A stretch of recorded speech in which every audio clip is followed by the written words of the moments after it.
Let's call to order the subcommittee of the Town of Newbury's Human Resources Board for the purposes of classifying a new position into the grid. In attendance this evening are Patty Fisher, Lynn Peabody, Anthony Antico, John Farrar, Mark Gleckman, Diane Doyle, and joining us are Planning Director Martha Taylor. and Town Administrator. Tracy Blaze. Welcome everybody, nice to see you all. Martha, you've had the opportunity to sit with this board in the past, I think a couple of years ago maybe? Yeah, it was during Creating a COVID. position, didn't hurt that badly, you're back for round two. Thank you. Just a couple things that we always talk to the hiring authority about in advance. We rate the position on 10 different factors, typically 1 to 6. As we'll see as we go through the process. What we try to do in looking at these various factors is try to stay away from what we call one-offs. In other words, whether it's complexity in judgment, whether it's working conditions or anything else, if something might occur once a year, or maybe not with any frequency at all, we try not to consider that part and parcel of the position. It's a one-off. If, however, something might happen with some frequency, it might happen once or twice a month, then obviously that's something we'd want to consider. At the end of the process, what we do is take a breath. Diane is the keeper of the grid. She tells us where a position comes out in terms of its classification, and then what we do is take a second look and say, simply, does it feel right? And typically what we're able to do is say, well, this position is a 16.2. Here are the other 3 16.2s in town. Does it feel right in terms of position of authority, in terms of duties, responsibilities, functionality of the role, importance of the role to the town and the town administration? Does it feel right? And the good news is most of the time it does. On rare occasion, we might have to step back and say, okay, along the way we were battling between whether something was a 2 or a 3. Maybe it should be a 2.5 instead of the 2 or the 3. That kind of a conversation, and sometimes we play with the grid a little bit at the end, just so that it not only does it sit right within the department, it sits right among other departments in the town. So, yeah. And then the last point is, after the 10 factors, we then look at a couple of other considerations that, again, we don't take them up that often, but sometimes we do. If a position has, an extreme amount of confidentiality built in, or if the volume of the work is such that that might be considered a factor, we look at that and we decide the pool of applicants that might be available. If you have to go to the 4 ends of the earth to find somebody to fill a role, we consider that. If, however, the candidate pool is what you might consider to be reasonable, and we would trust your judgment on that, of course, then we wouldn't factor that in. So, right, those are the things we typically do. Anything else I've forgotten? People want to address? No? Martha, why don't we turn it over to you? Give us maybe the 2-minute tour of where this position comes from, and then we'll start the reading. Can I turn it to Tracy? Whichever of you would like to address. Well, I can give you a little background. Okay. So I probably was here maybe 5 years when I started to realize how overwhelmed the planning department was, not for lack of work ethic or anything like that, but just by the sheer volume of work that would pass through there, and all the demands that we're constantly putting on Martha's plate. She's kind of our go-to person relative to anything and everything. Can't find something? Ask Martha. Zoning? Ask Martha. Planning? Ask Martha. Select board issue? Ask Martha. So we had put together a budget proposal that allowed for an assistant planner to be hired. Things kind of changed a little bit. We hired an administrative support person in that office with the hopes that they were going to be working around part-time, 20 hours a week, somewhere along there. And we did have a young woman who filled that role and was very helpful in putting together minutes and doing those types of tasks. She has since had a baby and hasn't come back. So it became very obvious to us that now's the time to get our town planner, our assistant town planner in place. So Martha put together the job description, and we needed to have the ranking done before we could really offer anyone the position. We have interviewed a candidate. There have been other people that have expressed interest in the position. The idea is to get someone on board in a full-time capacity. This is a full-time job, and it was funded as a full-time job, to work as the assistant planner. At some point in time, hopefully no time soon, but Martha would probably like to retire from the town of Newbury. Yeah, right. And at that point in time, when, the expectation is hopefully the assistant planner would then be qualified to move into the planning role. And then we would reevaluate the position and say, okay, at this point, do we need to go back to a more administrative role, or do we still need a full-time planner? And it's hard, and I think Martha can certainly explain it much better, but the work in that office kind of ebbs and flows. But over the last 3 or 4 years, since the year before COVID, it really has been, I haven't seen it come back down for quite some time. So that's where we are in terms of budget capacity and why this position right now. Thank you. Martha, anything you'd like to add?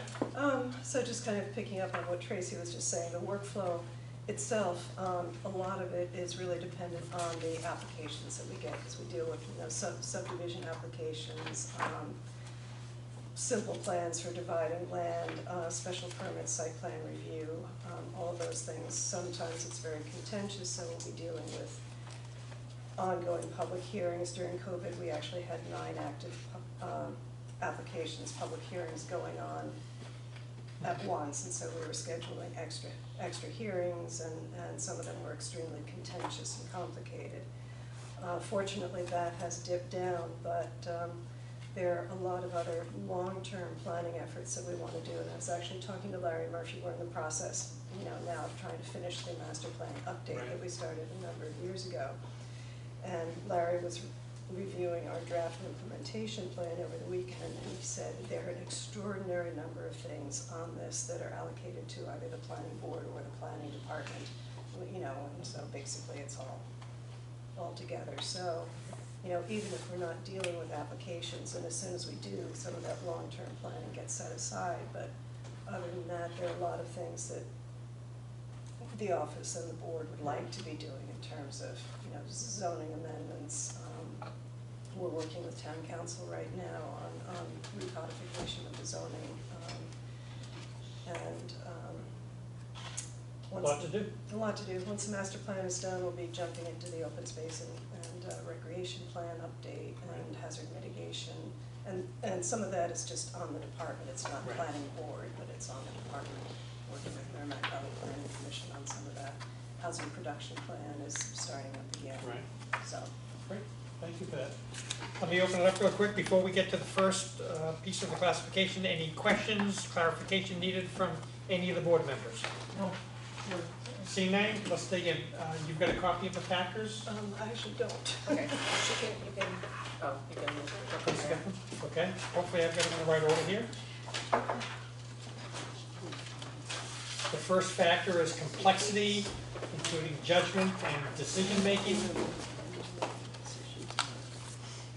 Refers to the knowledge and the experience required in making these kinds of decisions, the intricacy and the variety of the activities performed, procedures and methods utilized. The ranking goes from a 1, which is a highly repetitive position, with very few simple tasks done repetitively, decisions are rarely required. As you can see, a 2 is more routine work, a wider variety of tasks. By the way, we should also mention, Martha, that as we go through these factors, you see, each number has 2 or 3 or 4 bullet points attached to it. what we always try to remind folks is that, you know, you might have 2 bullet points that sit within the 2 and 2 bullet points that sit within the 3, all of which, you know, are part and parcel of what this responsibility is, which means it might end up being a 2.5. So Yeah. we're not overly concerned about each and every bullet point, we just try to come up with the best match we can, okay? Yeah. A 3 is a position that's somewhat complex. The position requires some analysis and planning. There are exceptions to be analyzed. It's not all straight policies and procedures. Decisions involve identification of alternatives, you know, and potential improvement of policies, procedures and techniques. A 4 is a very complex position, might require modification of existing procedures. Analysis and planning are integral parts of the position. Some responsibilities require in-depth analysis and are resolved by changes to procedures. Decisions are made, and there are exceptions to standard practices. A 5 is a highly diverse and complex position, lots of planning, lots of analysis, lots of coordination within both a department and other departments as well. This individual might make decisions where in some cases established policies are inadequate, or makes recommendations to change established policy. And 6 is a position that requires policy formulation. Where do you think this sits? It's a 2 and a 3. I would say complex. Yeah. Complex, which would make it a 4? Yeah, 3.5 or 4. Yeah, I'm sorry, between 4 and 5? No, 3 and 3.5. Between, Yeah. between 3.5, okay. Let me open it up to discussion of the board. I think that makes sense. Within the 4.0, everything applies, but exceptions, standard practice, precedent setting, everything else applies. So it would be somewhere in the 4 or 3.5. I think you can make a case for 3 or 4 of the complex issues are pertinent where the last one is not. Thank you, John. I was thinking 4, you know, kind of a strong 4, but you would know, Martha, you would know more on this, so, you know, I'm happy to defer to you on that one. Yeah, I mean, I think given that the person will be, I guess, reporting to me. Yeah. Right. I mean, this is an interesting job description. As I was going through it earlier today, it seemed to me that there are, if you look at the duties and responsibilities, a number of them could be described as administrative in nature, and yet others are highly complex, requiring judgment, requiring a sophisticated methodology, exceptions to existing procedures that might need to be changed. So it's Yep. really an interesting role in that regard. And I think we want to give it its full due in terms of the complexity of the decision-making process. So I would be comfortable with a 4 as well. I would Other agree with thoughts? 4 myself. Tony? Yeah. Diane, your thoughts? I'm between a 3.5 and a 4.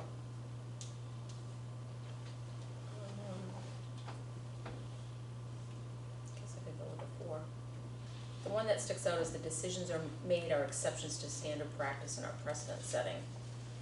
Again, where this position reports up to Martha, that would be the only thing that would hold me to a 3.5. Now, your thoughts on that? Do you see this individual on occasion being the person responsible for decisions that are made which may be exceptions to standard practice? Or would that always fall on you? I think at the moment it would fall on me. Not likely to evolve out of that, you're still, the buck's gonna stop with you. As long as I'm here, Yeah, yeah. yeah. Yeah.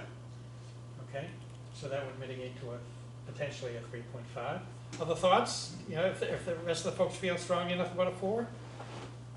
I have a question. You talked about having an administrative person that was in the department, and then the person that was there was left and then didn't come back. Are we filling that position? No, we would hire the full-time assistant planner instead of a part-time admin assistant. Okay. So this person would do those tasks as well, and that's what you're seeing in the job Right, yeah, description. it's a broad. The Okay. minutes and those things, they're all combined into the assistant town planner position. Okay, then given that, I'm comfortable with a 3.5. That was my thought as well. So, Diane.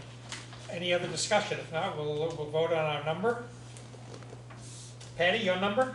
I had 4 with a note to defer to you since you'd be supervising, you'd know what the burden on the new person was, so I'm comfortable with a 3.5.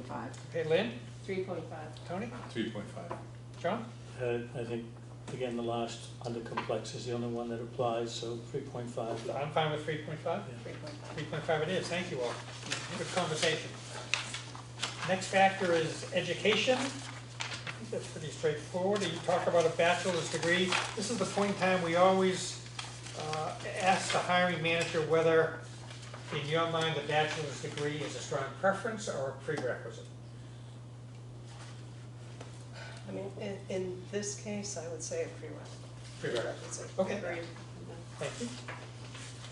Given that, and I know you're talking about, would like to see certs, but you're not requiring any formal education above and beyond the bachelor's degree. Nice if you can get it. It's nice if you can Yeah. get it, because that indicates somebody with a certain level of experience and Okay. knowledge and so on, but it's Okay, thank you. not So if the absolute. bachelor's degree is required, that would bring it in as a 5. Yep. Any disagreement there? Nope. Okay, No. that's a 5. Experience. Yeah, I just wanted to mention, it's just a minor tweak here. In the job description, Martha, you have 2 years' experience in consulting or municipal planning under the education or certification required. We should probably bump that up into the previous section of knowledge, skills, and experience required. So just take the 2 years' experience and move it up to make it a bullet item under knowledge, skills, and experience required. Take it out of education. All right? And let's talk about that. 2 years minimum, 2 years preferred. I would say 2 years minimum, somebody coming in, especially, ideally with some municipal planning experience, Yeah. familiarity with. Okay. That would put it solidly in the middle of the 3 ranking, which is 1 to 3 years of experience. I have a question. Yeah. I'm sorry, question? I do, Martha, I didn't mean to, speak over you. Frequently you see, bachelor's degree or, as an example, or, an associate's degree with 2 years' experience would be considered in lieu of a bachelor's. That's not what you're asking for. You're asking for a solid bachelor's and then the 2 years experience, right? Okay, so yeah, I agree with Mark then to put that up in the KSE, the knowledge, skills, and abilities and experience. So given that, I'm fine with the 3. 3. Patty? 3. Tony? 3. 3. 3 it is. Thank you. What would you do if you found out somebody was already in a municipal circumstance and halfway to their certified planning designation? You mean in lieu of a bachelor's? No, in complement to it. That would be great if that person. You would be thrilled, right? Yes. Maybe so many people, when they step into those positions within a township, almost required to start that study program, just for its specificity to the job. Yeah, it's certainly not a requirement, but helpful. A lot of it is learning on the job, but On if the you job. have that certification, you're kind of a step ahead. Okay. John, I'm not quite sure what your question is on that.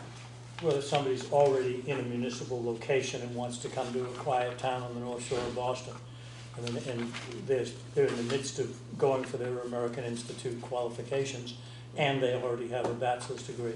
Yep. Where does that place that person on the scale here?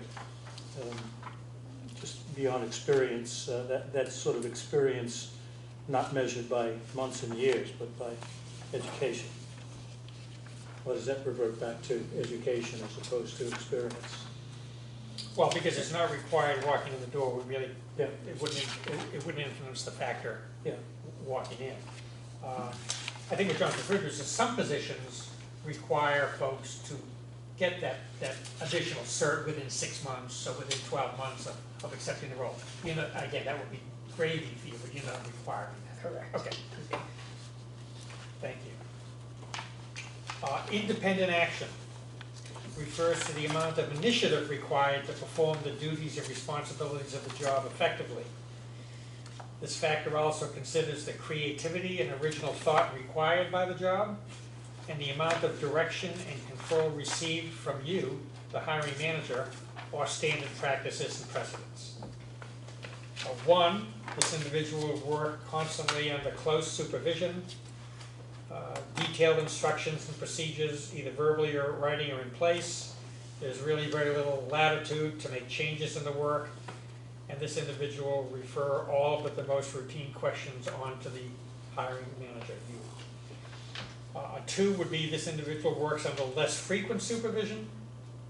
The work is still defined by standard practices and procedures, but this individual has the opportunity to prioritize his or her tasks, deciding if additional information is required, occasionally will make his or her own decisions on the setup of work, refer all significant problems onto the supervisor. 3, this person will work under occasional supervision, proceeds on their own when the majority duties are defined or established methods are in place.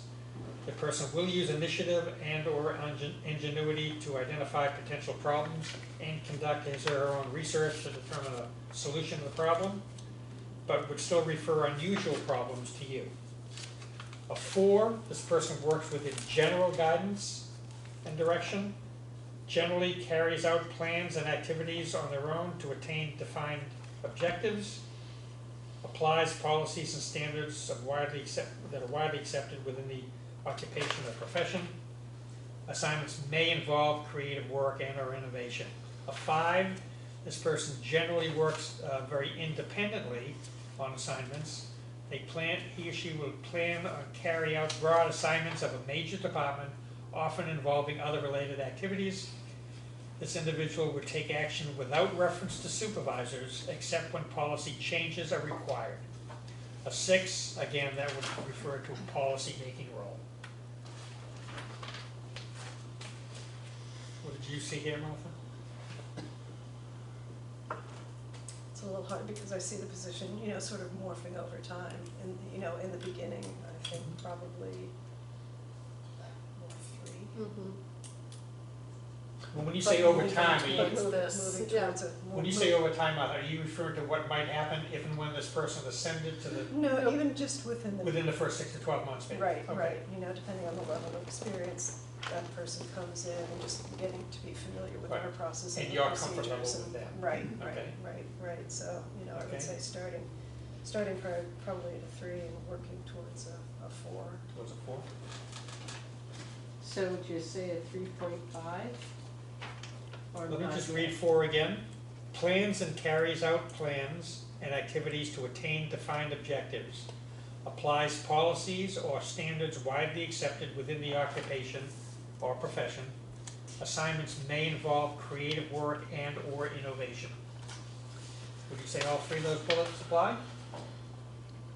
Can I ask a question? One of the things, and part of this is my ignorance towards planning board, how much innovation is there versus you're following policy, procedure, and practice of laws and guidelines? I think that's where I kind of got confused in this. I have it landing at a 3. But I guess that's my question, is how much creativity room for Yep. creative thought Yeah, is good there question. in that context? No, and it is a good question. I think, some of it has to do with the interpretation of the bylaws and mass general law.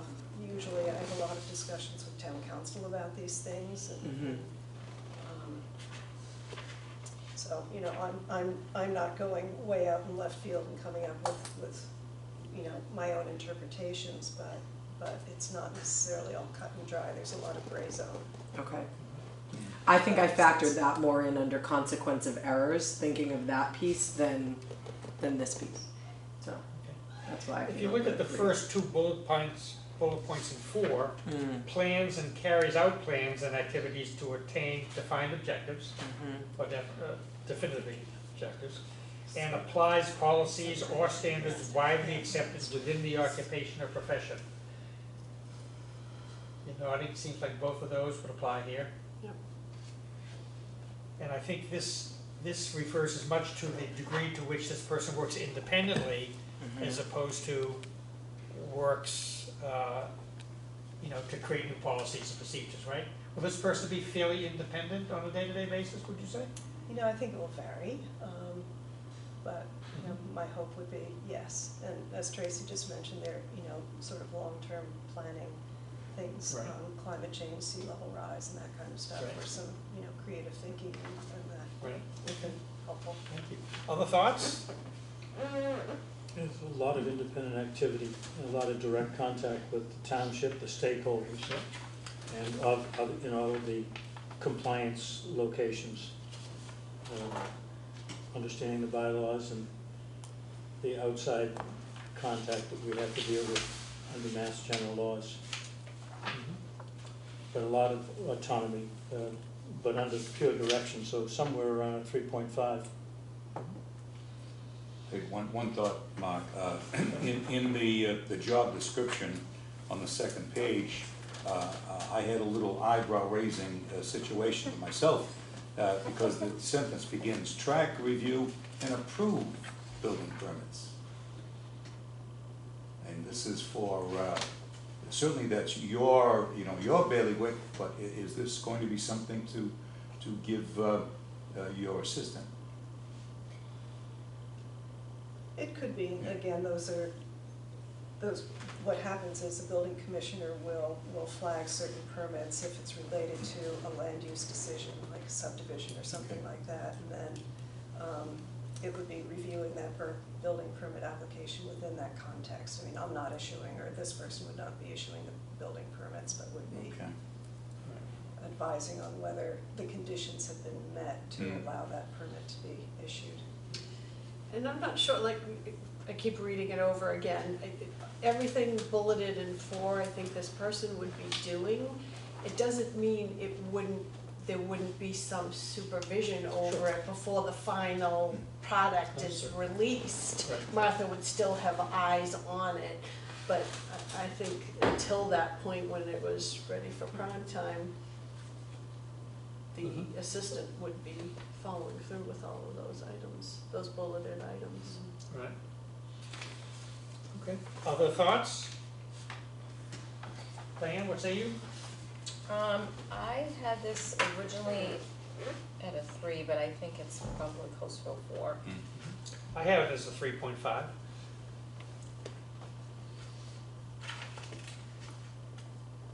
But,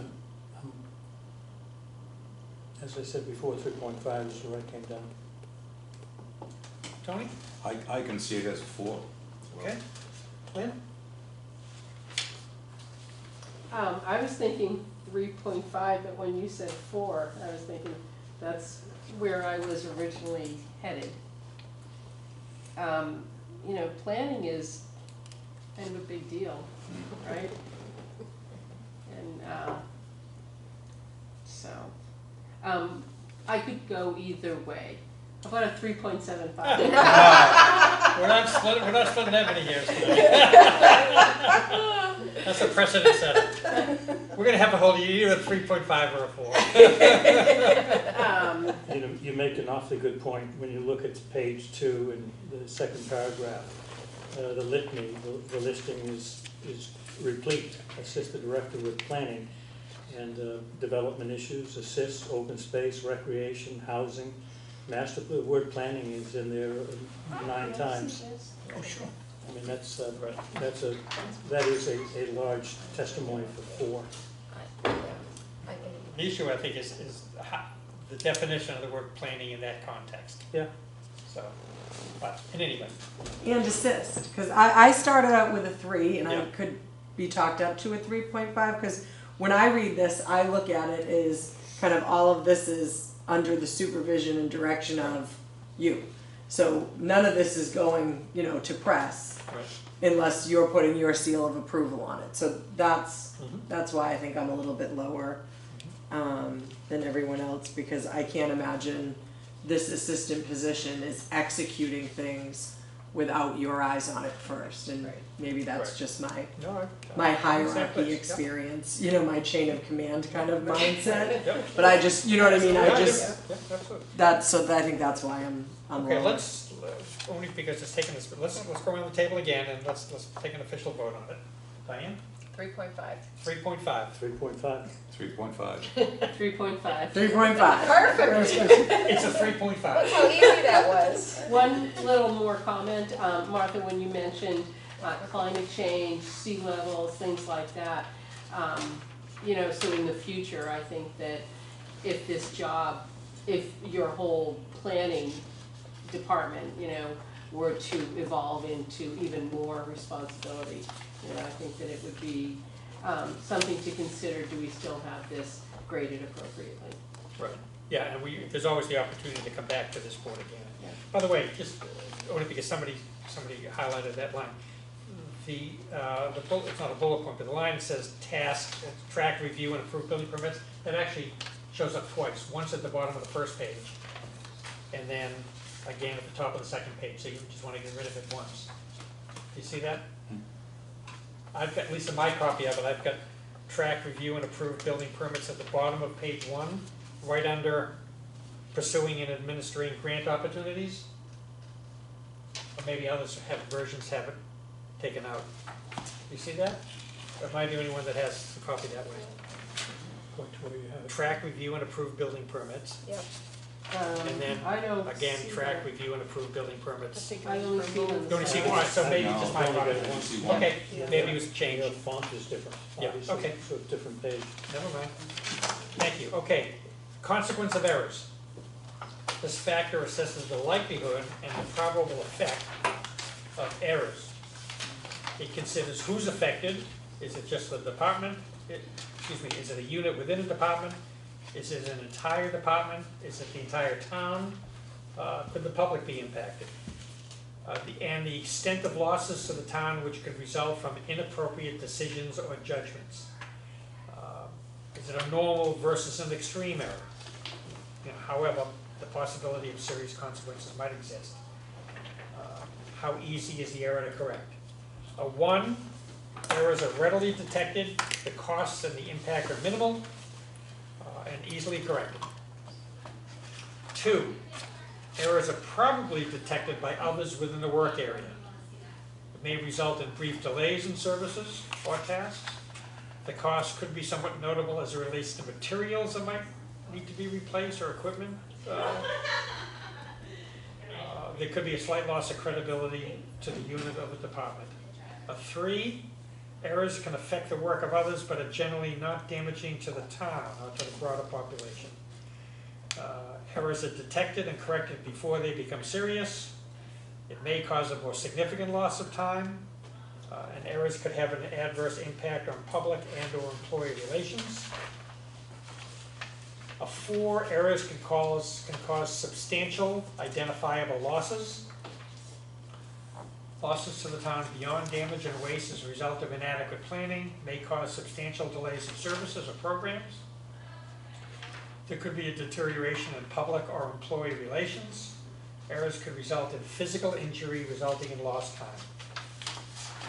5, errors can cause serious short-term breakdown, serious delays in services, may cause commitment or withholding of funds, inadequate analysis, or poor planning prior to a major decision.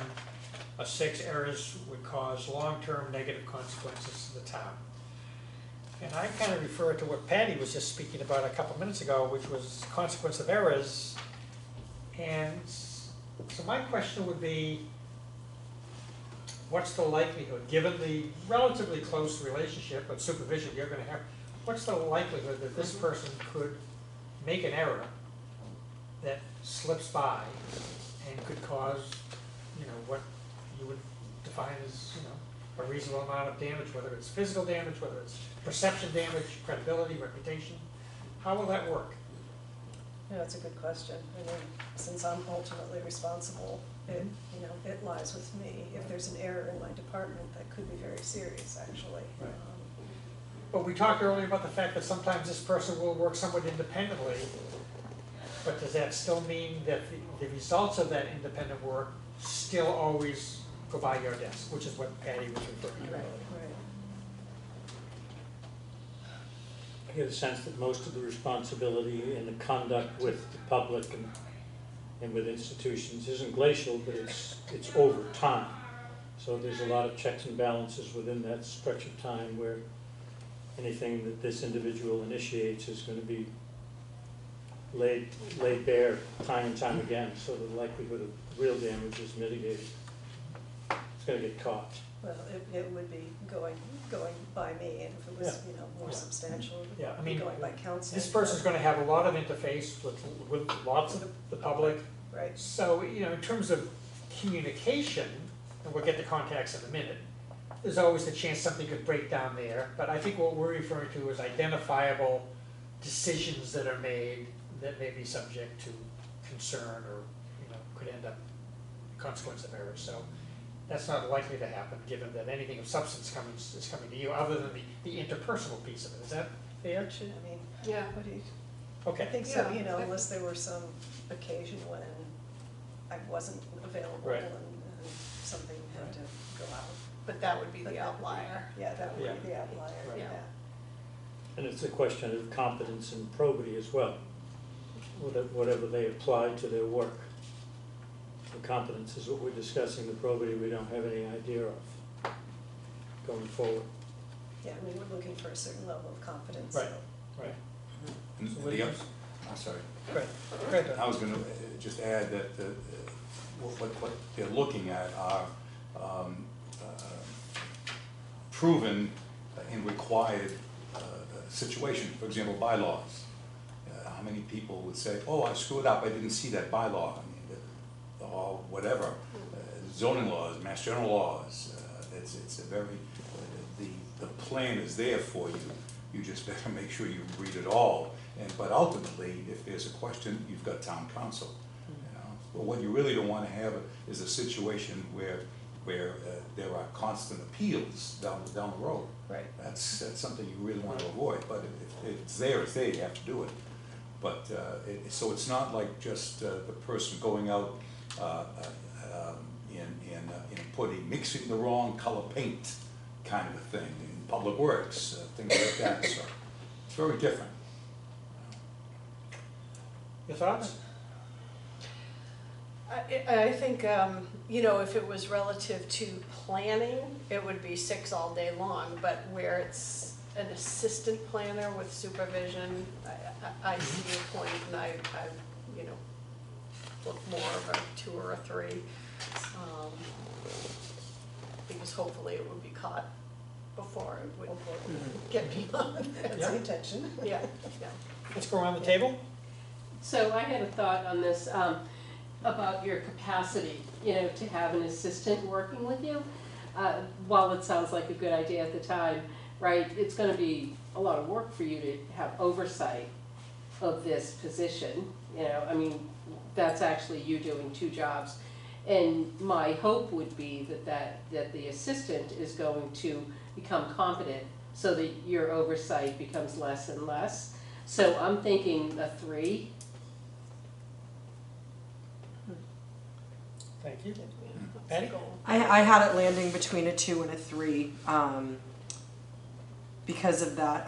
I factored in we're looking for somebody who has 2 years of experience. So when we look at how do you engage with the public, and would your kind of general behavior and your general communication be detrimental to interpersonal relationships of the public? Hopefully somebody who's coming in with 2 years experience has kind of already ironed that piece out, and we're looking at the context of executing a job under supervision of somebody who's, you know, strong. So that's why I was, you know, 2 to 3, kind of leaning more towards 3 with that. Thank you. Other thoughts? Again, it comes down to dealing with a number of cases at the same time, all of them with different timetables, different attributes. There's going to be some tension in that. It's inherent. The people he or she are going to be dealing with are going to be looking for the town's undivided attention, and it's not going to be possible. Be handling a lot of cases at once, as you've indicated, all kinds of, I mean, you open today's newspaper, and Newbury's column is all about exceptions and 3- and 4-year-old propositions on Main Street, and the element would bring it to a three for me, just because of the juggling effect. I also have it as a 3. I'm looking at the first page here. This paragraph, to me, speaks to a 3. As directed, answers questions from landowners, developers, and other interested persons seeking information about how to apply for permits, required approvals, responds to daily public inquiries on town economic development or planning matters over the phone, in writing, and in person. That's a lot of interface. That's a lot of communication with the public. And this person has to be on his or her game. You know, not just a final decision, which they have to run by you, but along the way, there's ample opportunity for this person to raise hair on the back of people's necks if they don't know how to do it right. Yes, yes. That's why I would look at it as a 3. I agree. I agree with that. Any your thoughts? I had it as a 3, purely from the fact that errors are detected and corrected before they become serious speaks to the fact that Martha would be overseeing anything that's leaving the department. And just in my observation, I sit kind of adjunct to the planning office, so my perception is that a lot of this, and maybe you can correct me if I'm wrong, a lot of the planning of the meetings and the hearings and so forth, I would imagine that this person would probably start with being responsible for the planning, scheduling, paperwork, packages, etc. And I know that, you know, there can be issues with things getting delayed and people being quite upset because maybe if they miss a meeting, they don't go to another meeting for 2 to 4 weeks. Right. So I had it as a solid 3 for those reasons. I agree. Yeah, and there are also, you Shall know, we- legal implications if, you know, if deadlines are missed, Right. that kind of stuff. Right. Thank you. Vote on it? Diane? 3? 3. 3. 3. 3. 3 it is. Contacts refers to the importance to the organization of the working relationships required for this position. These contacts can be internal or external to the department or to the entire organization. Variety of types of contacts, face-to-face, phone, public appearances, media. This factor also looks at, you know, who these contacts are, the importance of these contacts to the town. These contacts could include, but are not limited to, residents, elected officials, members of town boards, appointees, co-workers. I think it's safe to say that this is a pretty expansive group of contacts that this person will be responsible for maintaining, developing and maintaining. So I think we can skip a 1 or 2 and go right to, let's look at 3. Frequent and important beyond the immediate associate, requires appropriate tact as a resource person, limited responsibility for securing cooperation, regular contact with the public, town officials, board members, etc. Some responsibility to persuade, convince, and secure cooperation. A 4, frequent and important for the purpose of clarifying town procedures and resolving issues.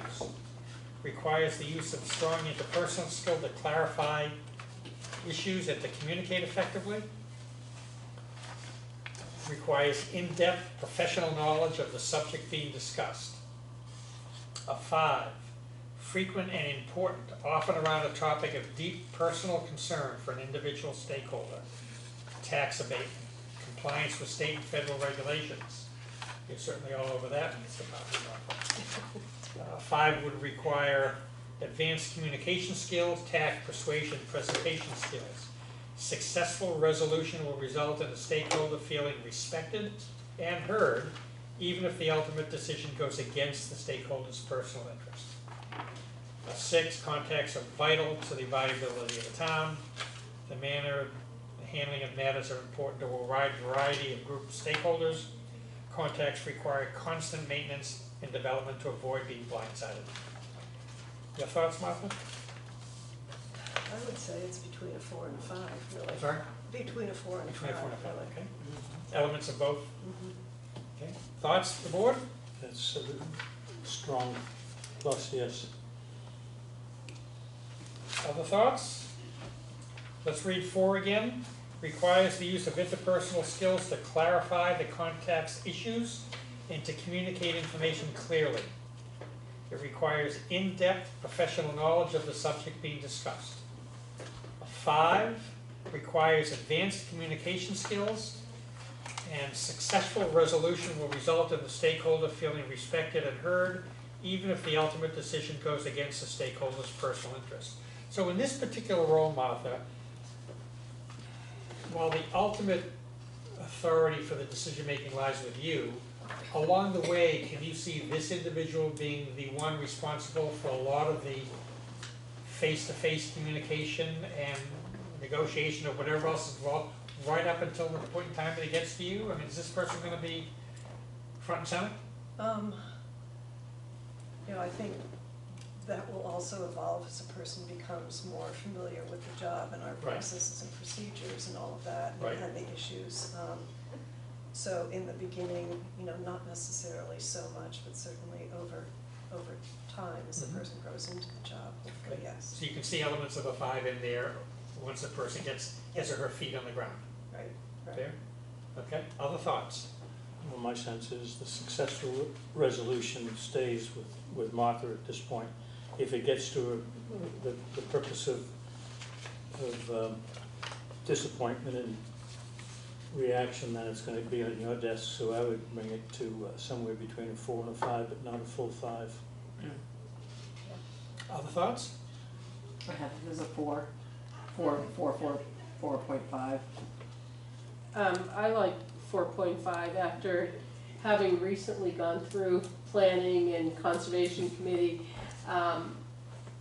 I like thinking about this position in this context, and just respecting landowners and all of that, and, making,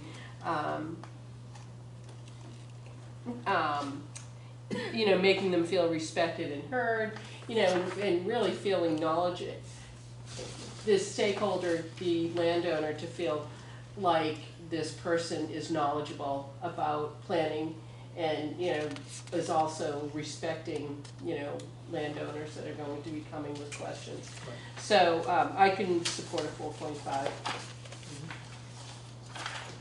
If there's no further discussion, we'll vote on it. Diane? I had it as a 4. 4, I have a 4.5. 4.5. 4.5. 4.5. 4.5 it is, thank you. Supervision, I think this is pretty straightforward. This person will not have any supervisory responsibilities, correct? That's correct. Correct, okay. So for supervision character, it is a 0. And for supervision scope, also a 0. Right? Okay. Physical demands, in the job description, you talk about fairly typical office conditions most of the time. There is some inspection work involved in the field. When you say potential exposure to adverse weather, uneven terrain, woodland marsh, in the typical flow of work for this individual, twice a month, once a month, 4 times a week? Not 4 times a week, but, depending, again, it sort of depends on the workflow Yeah. and the applications. But if it kind of So it evens could out, be, if you look over a period of time, say roughly once a month. once a month might be, That's not very. once a month out of the office or once a month in adverse conditions? Well, out of the office and walking in sites and, rough Okay. terrain or in the marsh or through the woods or, whatever. So maybe once a month on average. Yeah. Okay, thank you. Occasional lifting, and I think you said, is that right? Yeah, boxes, moving stuff. Okay. Employee might be required to work outside of normal work schedule. Standard computer skills, sitting in front of a screen, maybe 2, 3, 4 hours a day? More than that, okay. So they, 10 hours a day.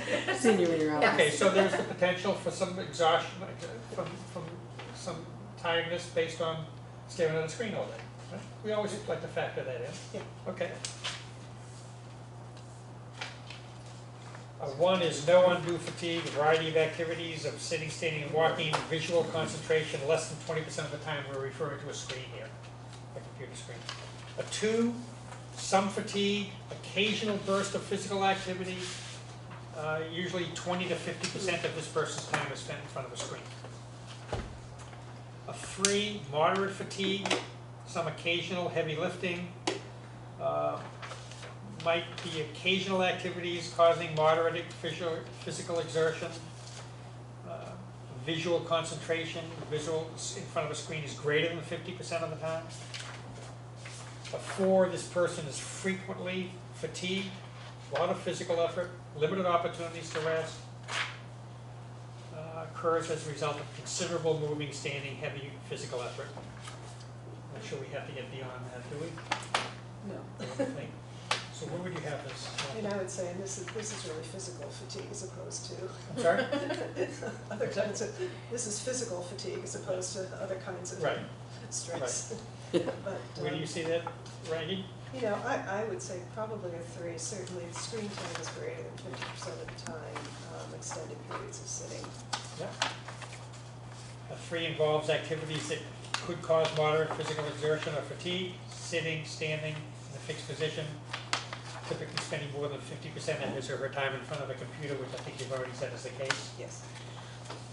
Thoughts? Sounds good. Yeah, threes. Three? That's reasonable.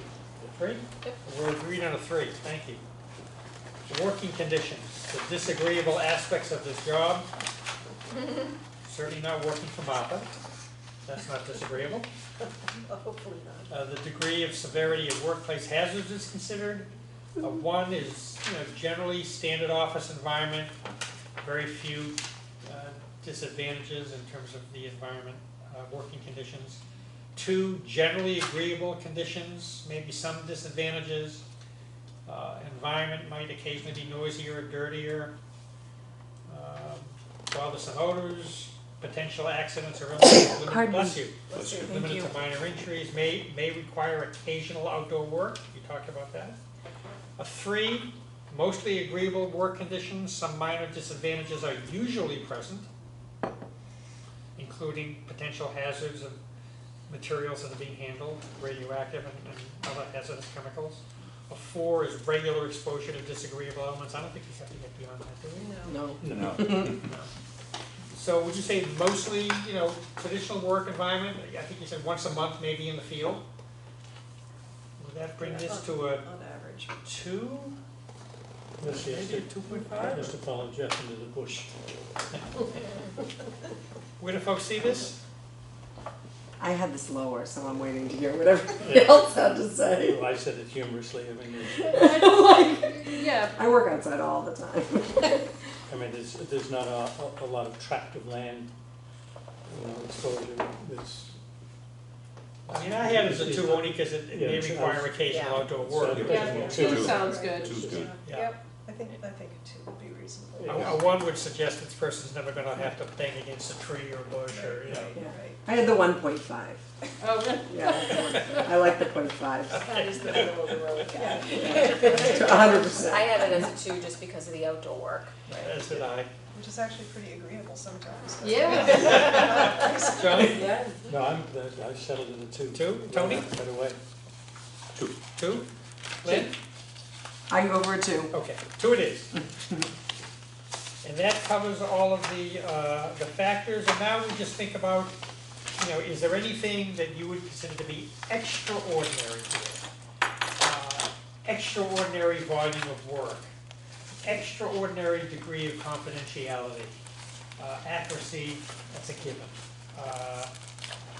In terms of the market, the recruitment, do you see this as a role that's gonna require us, the town, to go hither and yon, to find a candidate with a bachelor's degree in one of these disciplines and the 2 years experience? Or, given normal market conditions, do you think this is somebody who's readily available, or something in between? Are any of these factors so gating in your mind that they should be given the consideration of and this is typically where we go, is it a 15.1, a 15.2, or 15.3, depending on combination of these things. And I will say, just going back to what we were talking about earlier, the volume of work can, it can really ramp up and be, kind of extraordinary sometimes. It's not all the time, but sometimes. But not a one-off either, pretty, Right. on a regular basis, okay? Right. And confidentiality, we all need to be confidential. Right, in terms nothing of- out of the ordinary. Um, Candidate pool? Candidate pool, I think, it's interesting. A few years ago, I would have said it'd be very easy to fill because a lot of planners seem to be kind of moving around. That doesn't seem to be quite the case, but my hope would be that, with a bachelor's degree and 2 years of experience, that there would be People available. people available to fill that. What is your method of reaching out? Where do you look? The Beacon, we use our Massachusetts Municipal Jobs site. We also, I don't know if the planners, we have The what's planners- the It's the Mass Planners listserv. Often people will post jobs there. It's been suggested to me that some of the universities and colleges that have planning programs do postings for alums who might be interested, so I suggested that we do that. Okay, so there's a somewhat limited pool of candidates, but folks are around, and the volume of work is such that would probably be a factor as well, which would probably bring it in as a 2 or the middle ground? A 1, 2, or 3? A 2? 2. Thoughts? Yep. Comfortable with that? 2? Okay. Diane, where does that put us? So it comes in at 317.5, which is a 16.2. And it is fairly within the middle of the range, so one of those factors that we sort of were on the fence about wouldn't have made a difference if we, Okay, it's good. not like it's very, very close to the high end of the, So that 3.75, you don't have to worry about that. You held me. 3.5. so I'm gonna look at it from a couple different perspectives. So with 16. 16.2, so within the planning department itself, the director is a 19.2. The administrative assistant was a 15.2, so this would be one level up from the administrative assistant. In terms of overall town, the way it falls within the town, a 16.2 would include the administrative assistant to the board of the select board executive administrator, assistant library director, deputy harbor master, plumbing and gas inspector, production operations specialist, fire mechanic. So it is a little bit, of a hybrid of a whole bunch of positions at a 16.2. It sits just below the town clerk and treasurer collector. Just below the town clerk. Yeah, it's always hard to compare that apple and orange, but in this case, we've got enough people in that same category that Town planner is right here. what hit me was assistant library director and, Administrative assistant to the board, select board, right, but the one that caught my ear was you said it's assistant library director? assistant library director, Assistant library director, and the next one, which is deputy harbor master. deputy harbor master, again, so in terms of falling under close supervision, but at the same time Decent. responsible or important enough to the town that this person can take it upon him or herself to, to reach out, to have the variety of contacts that we're talking about here, and some authority, although it ultimately rests with you. Feels okay to me, in terms of that grouping. Other thoughts? I think that looks right to me, that looks Yeah. fair. Mhm. Feels about right. Tony, John, thoughts? Comfort level? Comfort aside. Comfort? Yeah. John? Oh, sorry. Lynn? I'm Diane, comfortable. your thoughts? I think it makes sense. As do I. Okay, we're good. 16.2 it is. Thank you. Thank you very much. Okay. Nice to see you as always. Good to see you. If there's no further discussion, we'll take a motion to adjourn. So moved. Is there a second? Second. Any discussion? We are adjourned.